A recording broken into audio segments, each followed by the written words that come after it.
On va passer. Juste, je vous laisse écouter ces mots de Guillaume Cahuzac. Juste 2 minutes.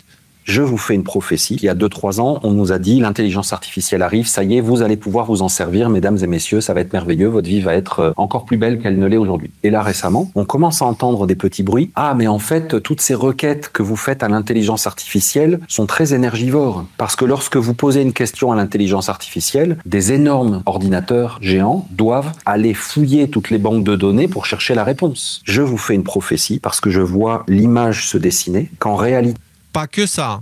Les voitures électriques, elles sont en train d'emmener vers une évolution inévitable du système électrique. Est-ce que vous savez que 10 camions Tesla, pour être chargés de 0 à 100, consomment pendant quelques heures l'équivalent d'une ville de 5000 personnes? 10 camions. Non, je n'avais pas cet ordre de grandeur en tête. Ouais. Ah, ouais. Donc juste mettons ça en tête, ça va demander inévitablement l'évolution d'une nouvelle technologie énergétique liée à l'électricité. Parce qu'il faut que l'électricité soit la source essentielle énergétique humaine. Pourquoi? Parce que l'IA, elle aura besoin inévitablement d'un système qui tient pour qu'elle puisse continuer à exister quoi qu'il arrive. On va devoir pédaler pour l'IA, quoi. Pourquoi on a balancé à l'usage libre de l'humanité l'intelligence artificielle depuis 2-3 ans? Pour créer cette pénurie d'énergie, pour enclencher sur plusieurs décennies un nouveau programme de production d'énergie électrique. C'est pour ça qu'il y a des véhicules électriques et que c'est poussé. Parce que l'intelligence artificielle qui veut prendre le contrôle de notre humanité, elle va avoir besoin de ressources énergétiques phénoménales et l'humanité n'aura jamais autant besoin d'énergie qu'elle. Donc il faut nous faire consommer des datas de façon exagérée pour créer un manque et que nous disions il faut construire plus de centrales nucléaires parce qu'il faut décupler la production électrique. Ou sortir un nouveau système énergétique comme celui qui est sous-entendu dans les postes de Q. Pour que nous puissions sur nos téléphones n'importe où dans le monde savoir combien de centimètres mesure un dauphin et combien d'années vit-il. Vous voyez ? Dans quelques siècles, on relira cette histoire et on s'apercevra que nous étions collectivement devenus complètement fous et que nous avons détruit des choses pour des futilités absolues. Et maintenant, ça c'est l'IA et maintenant ça c'est les crypto-monnaies. Je vous fais une prophétie. Regardez, l'Union européenne pousse à mort l'euro numérique. Pourquoi ? C'est la matrice. Très pertinent d'ailleurs, cette semaine c'était encore le sujet. C'est artificiel qui est en train d'accélérer le processus. Et je vais vous révéler pourquoi. Parce que, une fois que tout notre argent aura disparu physiquement, qu'est-ce que vont faire tous les humains ? Je vous fais une prophétie. Ils seront prêts à mourir pour que personne ne détruise le serveur, le disque dur sur lequel sont leurs fortunes. Les mêmes ordinateurs centraux qui seront devenus le gouvernement mondial de la matrice, le corps de la matrice. Elle est en train de prendre l'argent et de la mettre à l'intérieur de son système pour que les hommes deviennent les gardiens de leurs tyrans, de leur dictature. Les hommes vont devenir les protecteurs de leurs meurtriers, de leurs tortionnaires. Les hommes vont tout faire pour que personne ne touche à ces serveurs centraux, à ces disques durs, à ces méga-ordinateurs. Parce que si ces méga-ordinateurs n'ont plus d'électricité, s'arrêtent, sont endommagés par une bombe, ils perdront leur argent. Vous voyez comment ça fonctionne ? Le mal est une intelligence supérieure. Et à ceci près que la blockchain, elle n'est pas centralisée. Là, je veux dire, ça me dérange. À ceci près qu'elle demande de l'énergie. Ça, c'est vrai. Et elle demande des stockages de data et la gestion des data dans des capacités de calcul. Donc ça veut dire... Non, mais c'est décentralisé. C'est-à-dire c'est un peu primaire d'un point de vue technologique d'imaginer que le Bitcoin, il est sur un gros ordinateur. Avec... Ça crée des supports capables de gérer l'intelligence artificielle. Les mineurs sont des centres de calcul que tu peux certainement programmer des choses. En plus, tu as différents codes, tu as différents types de minage. Tu vois ce que je veux dire? Et je suis sûr et certain que tu peux utiliser ces ressources informatiques. Pourquoi ça doit être comme ça? Pourquoi on est en train de créer tout ça? Parce que la blockchain, ce qu'on ne comprend pas, c'est que la blockchain, elle emmène une nouvelle possibilité qu'on n'avait pas avant, c'est-à-dire l'unicité. L'unicité. De quoi? Comment l'unicité, c'est-à-dire qu'un fichier sur un ordinateur, tu peux le copier. Pas sur la blockchain, tu ne peux pas le dupliquer. La blockchain, oui, non, elle existe, et puis il y a une seule blockchain, et c'est celle-là. Non, mais pas seulement la blockchain, mais dupliquer une information, c'est-à-dire que tu sais chaque chose dans quel bloc elle est.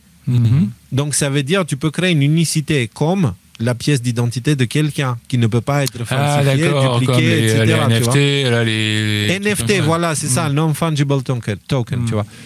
Et donc, ça, c'est en train de créer des bases pour tout un système de support numérique sur lequel est stockée l'information, etc. Mais le tout, dans quoi? Dans la toile.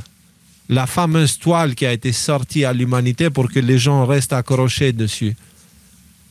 Est-ce que vous voyez tout le lien? La toile et qui est l'araignée? L'araignée, c'est l'IA.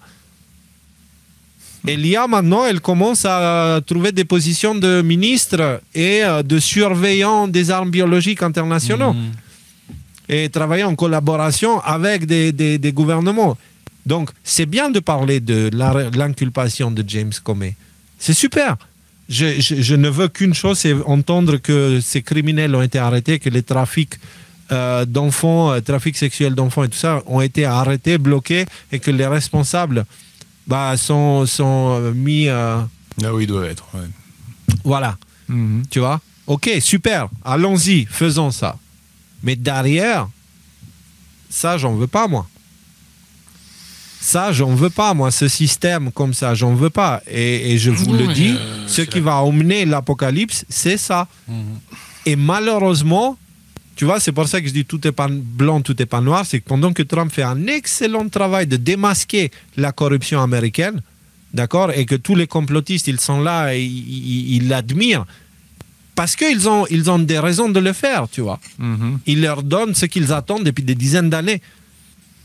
Et dans le même temps, il y a ça qui est en train de se passer. Ouais. Voilà, ce qu'il fait, c'est juste visuellement. Mais la conséquence de ça, c'est que on sera emmené inévitablement au problème de la corruption du gouvernement et les solutions proposées. Et donc, quand tu as un businessman comme Trump qui peut avoir le contrôle d'une intelligence artificielle qui gouverne,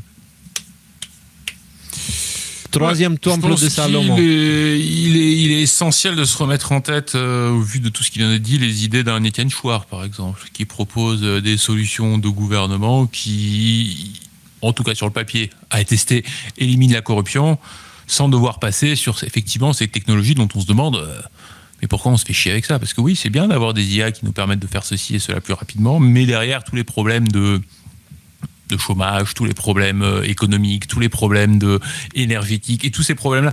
C'est cette espèce de velléité qu'a l'humanité de scier la branche sur laquelle elle est assise constamment. Bon, bah là, on est en train de lui faire prendre une proportion encore plus épique d'un point de vue historique. Et c'est vrai que je pense que le monde des années 80, où il n'y avait pas d'IA, où il n'y avait pas de téléphone portable, où il n'y avait pas d'Internet, était bien plus humanophile, tu vois, bien plus prompt à la vie.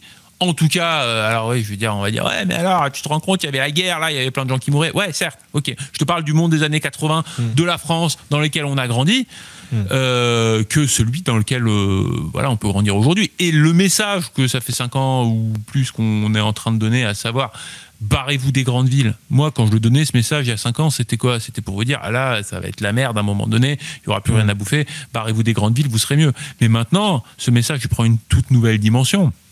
À savoir, en fait, éloignez-vous. En gros, voilà, il y a 2 pôles, il y a la nature et la technologie aujourd'hui. Et le premier tient toujours. Hein. De quoi? Oui, le premier tient toujours, ouais. Mais il y a plus que ça maintenant. Il y a plus que ça, à savoir duquel de ces pôles on va se rapprocher. Et ça ne veut pas dire, parce que tu choisis la nature, que tu dois vivre dans une caverne à taper des cailloux pour allumer ta cheminée. Mais ça veut dire qu'à un moment donné, il y a des choix qui doivent être faits. Et bah, ces choix-là, on est... Le fameux point Y. Tu sais, je commence à signer à partir de maintenant Y. Parce que même le concept de prénom lui-même, ça ne me convient plus. J'ai ces prénoms, mais qui sont des titres. Tu sais, je m'appelle Leonardo, Georges et Léonidas. J'ai été baptisé aussi orthodoxe. Voilà, c'est ça, c'est ce qui explique. Et d'ailleurs, il faut me dire, les gars, quand celui qui parle doit être mis en gros plan. Et en fait, ouais, c'est les noms. Et après, les humains changent, évoluent, on grandit. Donc, je signe Y parce que c'est le point le plus important de l'humanité. Un point Y, on parle de la Terre et on arrive vers une jonction entre un choix.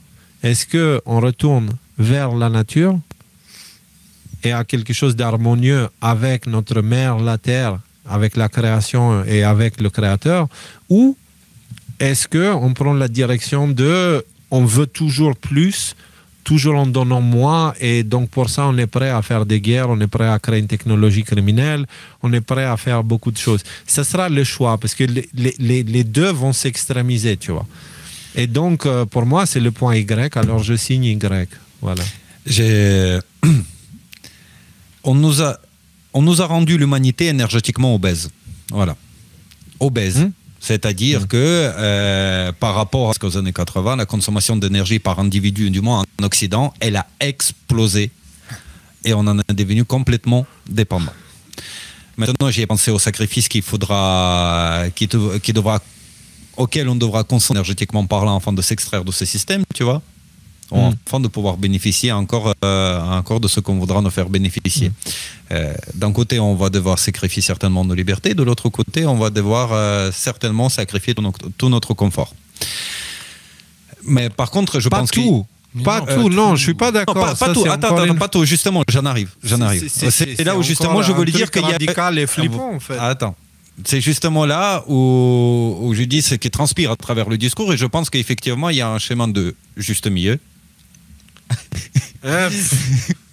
Attends, non, mais je rigole. C'est le schéma, effectivement, c'est le même principe que le jeûne, c'est le même principe que la diète, c'est le même principe que le fait de tout simplement s'habituer à en avoir moins et se satisfaire de moins. C'est-à-dire qu'on n'est pas obligé de se défaire au progrès qu'on a fait technologiquement, etc. De prendre conscience du fait qu'on est devenu des enfants gâtés. Et aller dans le sens de réduction, ouais. Comme avec le jeûne. On ne peut pas continuer à être des enfants gâtés au coût que ça engendre pour la Terre, encore une fois, et pour les gens, parce qu'il faut savoir que pour faire ces recherches avec Grok, c'est super, la technologie, il y a tout un système, et que ce système, pour qu'il soit maintenu, il faut qu'il y ait des guerres, il faut qu'il y ait du sang, il faut qu'il y ait des morts. Donc c'est le système dans son ensemble. Il faut qu'on cherche à trouver autre chose. J'aimerais juste montrer moi ce que je pense. Vraiment, encore une fois, Thierry, l'écran, s'il te plaît, merci. Voilà. La véritable sortie de Babylone. Moi, j'ai été, ça fait maintenant 4 jours de suite, parce qu'Isabella, elle n'est pas là, où je descends dans le jardin. Hop, tu vois le jardin en fond, là. Je coupe les légumes directement du jardin. Alors certes, les tomates, elles ne font pas toutes la même taille, ça c'est clair. Mais qu'est-ce qu'elles sont bonnes. Les légumes ont du goût. Et je prends ça, et 10 minutes plus tard, ça, cette tête-là, c'est exactement la même chose, découpé en petits morceaux avec un peu d'huile d'olive dessus et 3 graines de sel. Et c'est la nourriture. Et je viens de manger du sol. Vraiment, c'est quelque chose... Oui, c'est extrêmement satisfaisant pour l'âme, en fait. L'IA va pas me nourrir. Hein. L'IA va me dire ce que je dois faire pour me nourrir, mais elle va pas le faire, elle. Tu vois ce que je veux dire? Voilà. Alors que l'intelligence de la vie, elle va à la fois te dire ce que tu dois faire et à la fois le faire. Tu plantes ta graine, elle s'occupe du reste. Et elle te demande rien, elle te demande pas de... Elle te demande juste de vivre en harmonie avec elle, l'intelligence de la vie. Mais non, l'humain a décidé de suivre l'intelligence de la mort et de faire des règles et des pactes avec Saturne. Bref, avec des divinités imaginaires qu'ils ont mis sur la tête des planètes. Mais pour moi, ça, c'est une alternative. Mais est-ce que moi, je suis un ouga-bouga qui habite sur une branche d'un arbre, etc. Non. Est-ce que dans le futur... Parce qu'il y a ça aussi qui se manifeste maintenant.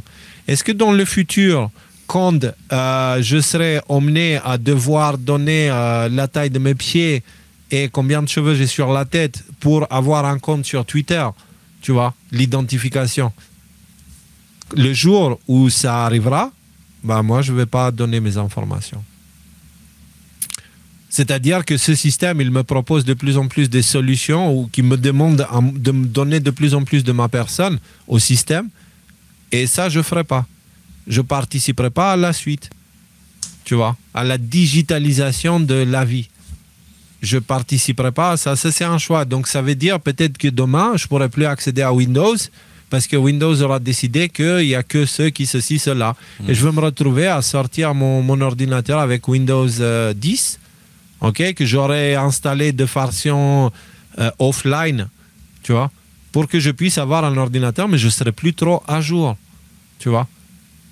Et par exemple, j'aurai un Nokia 3310 au lieu d'un smartphone parce que les smartphones ne veulent plus que j'ai un smartphone sans que j'ai donné quelques poils pubiens au téléphone pour qu'il fasse un scan ADN, tu vois. Ça, je ne participerai pas à ça, même si je sais qu'inconsciemment je l'ai fait jusqu'à là. Est-ce que ça veut dire que je suis un rétrogradiste ou comment on appelle ça? Tu sais, ceux qui... Passéiste. Un technophobe. Un technophobe ou un... Non, ceux qui vont vers la... Ah, ils ont... Survivaliste. Je sais pas. Presque. C'est pas survivaliste, mais décroissant, les décroissants. Je n'irai pas au chocolat. Hein. Est-ce que je suis un décroissant? Non, moi je suis pour... Je suis pour juste que si on doit utiliser des choses, que ça ne coûte pas notre âme. Voilà, aussi simple que ça. Et ça, pour l'instant, la nature le fait très bien, l'humain le fait de moins en moins bien. Voilà. Je ne vais pas parler pendant des heures et des heures. Vous avez des choses à ajouter sur le sujet ou parce qu'on a un dernier petit qu'on peut faire en 5 minutes? Ok. Non, allons-y, je crois qu'on a fait le tour. Peut-être juste un truc, je voulais juste exprimer un léger désaccord avec ce que tu as dit, Nico, sur l'énergie. Les paradigmes énergétiques, à mon sens, vont changer bientôt et on ne sera plus dans le solaire ou l'éolien ou le pétrole ou le nucléaire. Et je pense qu'aujourd'hui, il y a énormément d'indications qui montrent que l'énergie, en fait, n'est pas rare, comme on essaie de nous le faire croire, mais extrêmement abondante. Qu'est-ce que ça n'enlève rien à la pertinence de ce qui a été dit après sur vendre son âme pour la technologie. Sur ce point spécifique de l'énergie, je voulais juste exprimer une autre position. Voilà, c'est tout. Et c'est tout ce que j'avais à dire là-dessus. J'avais dit qu'on était obèse, hein. J'ai pas dit que l'énergie n'était pas abondante. Je considère que l'énergie dans l'univers, que ce soit dans notre système solaire, elle est absolument abondante. Bon, voilà, une petite précision. Voilà. Donc, la suite. Elle est abondante, mais elle vient après.